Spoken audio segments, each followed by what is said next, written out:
Masih bersama saya Nabila Khairazhar dalam Kompas Aceh. Saudara, nasib Sarbiah, janda miskin dengan 11 orang anak, tak seberuntung warga lain yang tinggal di Desa Pasilimeng, Kecamatan Jempa Biren. Rumah Sarbiah terpaksa dibongkar dari lahan milik orang yang dipakai selama ini untuk mendirikan rumahnya. Kini dia bersama anaknya terpaksa harus mengungsi ke rumah warga setempat. Malang, nasib Sarbiah, janda miskin dengan 11 orang anak ini terpaksa harus mengungsi ke rumah kerabatnya sejak Selasa kemarin. Rumah gubuk Sarbiah terpaksa dibongkar karena didirikan di tanah milik orang. Sang pemilik tanah ingin menanami tanaman di lokasi ini. Awalnya, tanah ini merupakan satu-satunya tanah milik Sarbiah. Lantaran memerlukan uang untuk mengobati sang suami, terpaksa tanah ini dijual Sarbiah beberapa tahun lalu. Suaminya pun kini sudah meninggal. Beban hidup keluarga Sarbiah terpaksa harus ditanggungnya sendiri.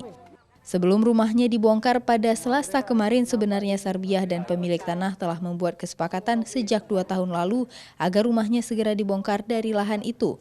Namun waktu terus berlarut karena Sarbiah bingung rumahnya dibongkar, tak tahu akan dibawa kemana karena tidak memiliki lahan lain untuk didirikan rumahnya.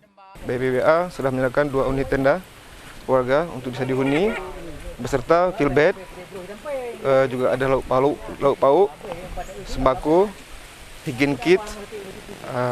Mungkin untuk sementara hanya itu yang bisa kami berikan. Bongkar lego batan hongkong. Sekarang pindah ke sini.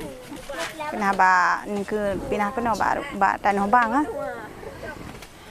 Karena bantu iron kan bitenda. Kasih karena tolong anak lu nggak tambah syukur ah. Yang bibinya gimana? Kaji belum pakai.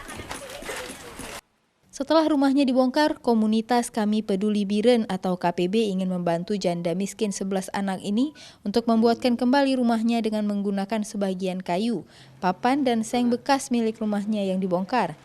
Namun selama proses pembangunan rumah, ia sangat membutuhkan tenda darurat untuk tinggal sementara bersama anaknya.